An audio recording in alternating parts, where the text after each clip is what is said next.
We have 15 minutes. I'm extremely excited to be talking about deep tech with perhaps two of the most celebrated figures in this sector as of today, and also like super nascent time. So I'm hoping some of this enthusiasm also like gets to the crowd as well. But since we have 15 minutes, I'd like quickly want to, I just generally want to see a show of hands in the audience in terms of how many of you think you understand what deep tech is or what qualifies as deep tech.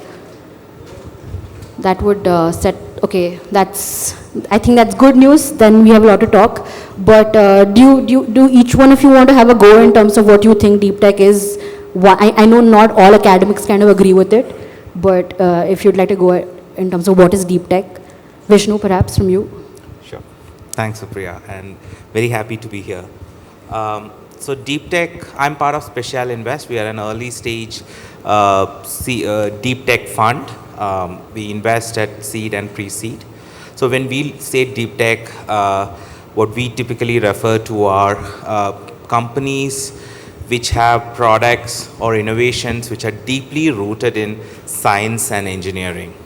And when I say that, I'm not referring to your day-to-day regular startups that we see in consumer, internet, or platform-based ones, but more so have a solid background in science.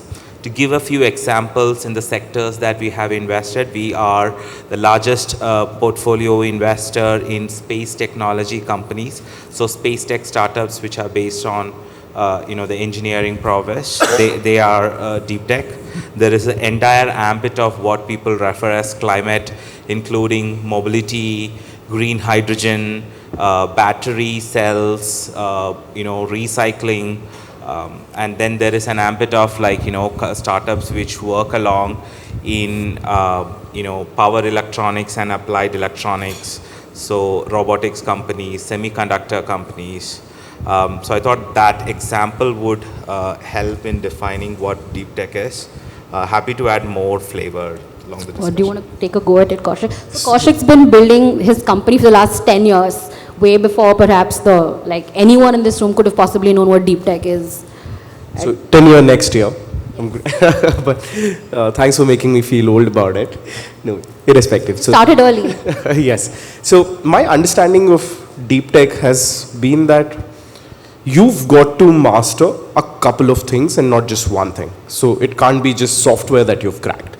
So in the case of Ethereal Machines, right, what happens with us is we've had to crack hardware, software, mathematics, electronics, and then get the tech to dance to our tunes. So anything that involves a stringing together of a couple of fields of engineering is how I have always looked at deep tech.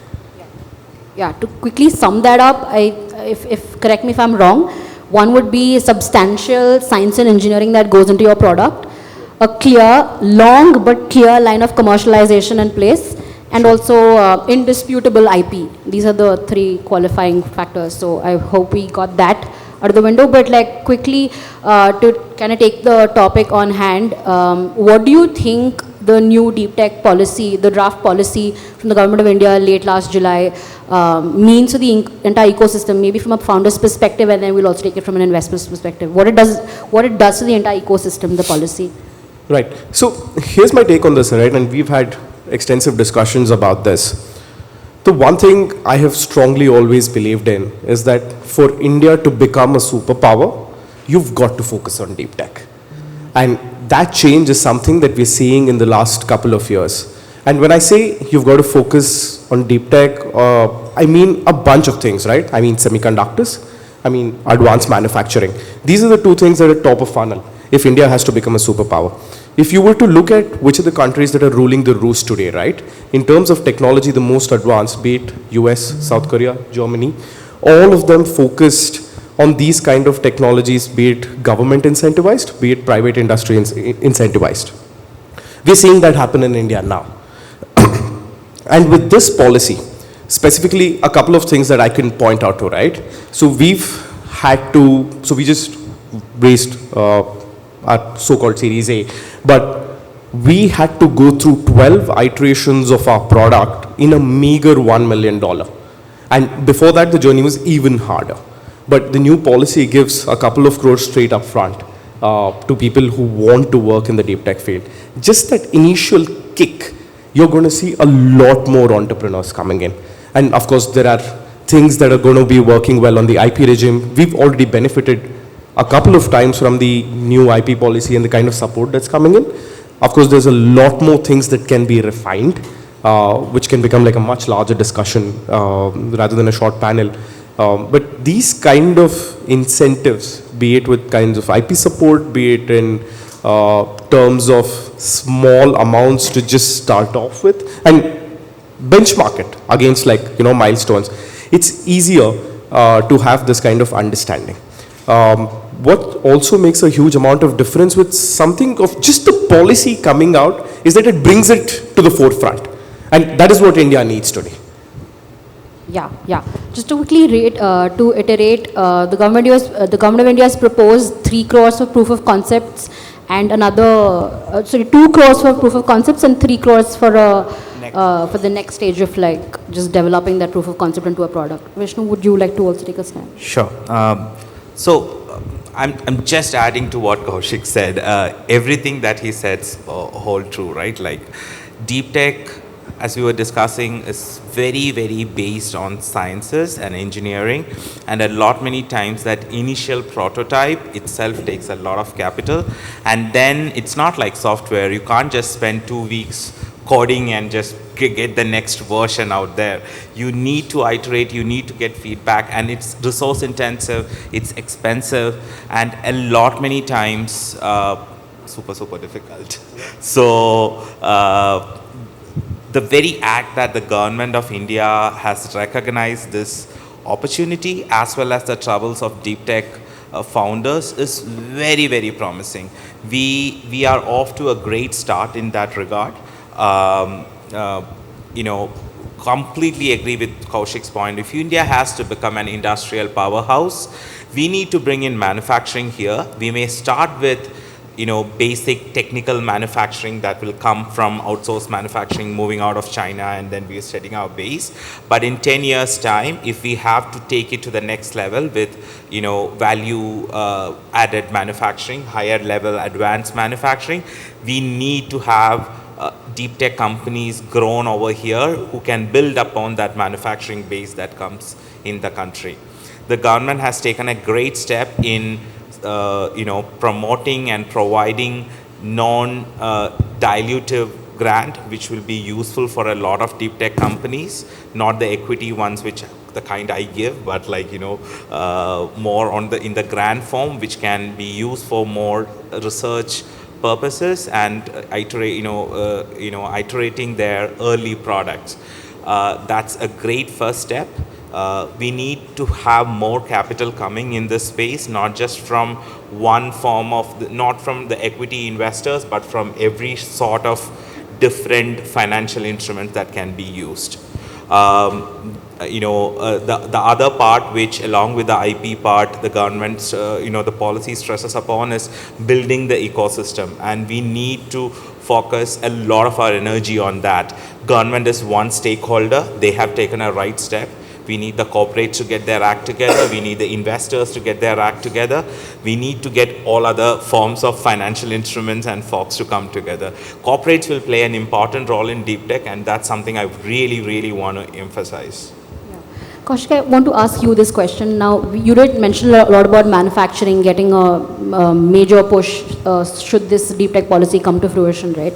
And right now we're moving at a very slow pace in terms of how much the manufacturing sector at least commits to the overall GDP. So it's just moved from 15% to 17% in the last 2 or 3 years, I believe. And how does the founding community kind of help with that problem or situation that which way? Do you think what you did, which is to start on early, which is not to go to the placements route like every other, most of your batchmates back in the day. So how do you kind of generate more and more entrepreneurship in this space? And how does the academia side of things really come to play? I'd love to bring in that element as well, because a lot of speakers through the day across sectors have time and again, stressed on the fact of how academia kind of helps the startups startups across sector, but that's not really explored so far. Sure. Before I get to that, right, and I think this is a segue from one of the things that he was mentioning, and I kind of differ with him on just one point from what he said, where advanced manufacturing is starting off in a certain pace, and then we've got to move to the precise parts. This is something that I'm seeing completely opposite with what we are doing at Ethereal. We are getting some of the world's toughest engineering components being thrown at us today. A lot of these customers I cannot name today. A lot of these components and applications I cannot name right now. But these are components that require something around 5 micron to 10 micron kind of accuracies. So the hard engineering problems are being thrown to us as Indians can India pick up the China plus one opportunity today? And a lot of this precision work is coming. And it is up to us now to be able to take that. And we at Ethereal are at the forefront of doing that with precision manufacturing. Now, in terms of talent, right, and we were having a conversation about this backstage as well. So India, in terms of manufacturing industries, right, ties back to what I was mentioning now, was that we've been looking at the not so heavy precision engineering parts right now. Or with manufacturing, not high-end manufacturing is something India has not looked at. But the talent pool that has been working on this in the manufacturing industry has been there. If you step out of your tier 1 colleges, if you look at tier 2 colleges, tier 3 colleges, a lot of them go to these industries. Take it your Kirloskars, take it your Tatas. They have that talent.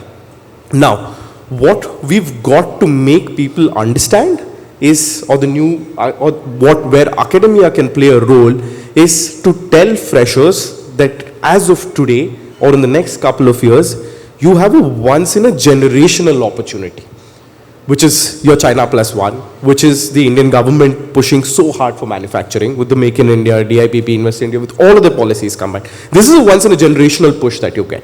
So the new fresh batch of engineers that are coming out need to be made aware of the importance of this for us to grow as a country. And that's something only academia can teach. Because as the minute you start stepping into a factory or into a company, you're getting into the daily grind. Then you don't have time to understand the larger macro environment.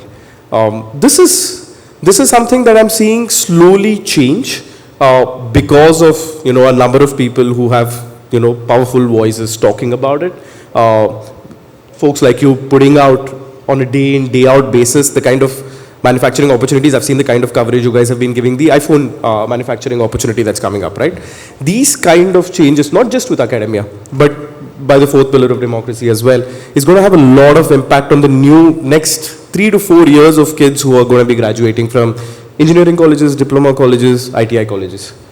Superb. Also, I'd love to have you offer a line in terms of what Ethereal Machines really does, because when I learned about it, mind was blown in terms of the work that they've been doing out of Pina in Bangalore itself. Thanks. So what we do is we build something called as high-end CNC machines. So CNC stands for computer numerically controlled. Basically, you feed in any material to it. It ends up manufacturing that final component. The backbone of the world today, everything that's in contact with you right now at the present time, say your watches, your specs, your earrings, the car that you came in, the flight that you took to reach Bangalore to attend this event, every part of it at some time in its life cycle of production has gone through CNC machining. Now, CNC machining is done in a kind of a primitive form or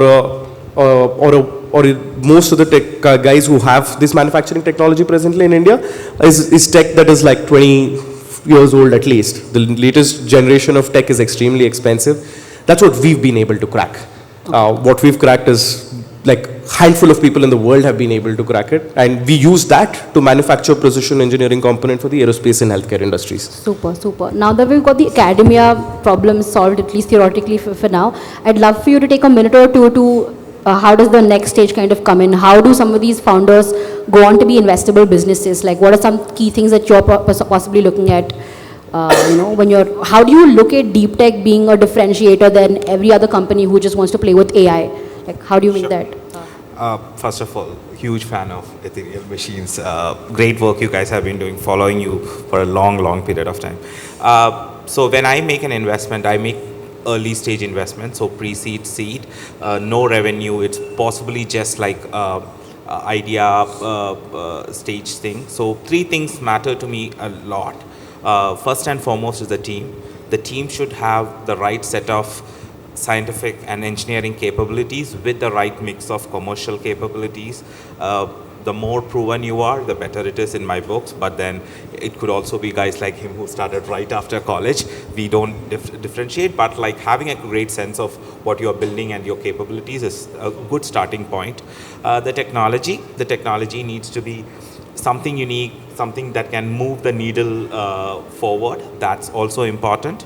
And the third part which we look into is typically the market size. So every deep tech investment that a smart deep tech investor looks into needs to have a huge market. So it is important for any deep tech entrepreneur working here to look at large opportunities, and there is enough of them in India. So these are the 3 factors you typically look at the early stage. It will change slightly as the company progresses, but I mean, time's up. So Yes, yes, superb. Okay, so Priya, panelists, thank you very much. Yes, thank you I'm so sorry, much we have for to your cut time it and short. thoughts. We'd love to go on for a little longer, but we can't.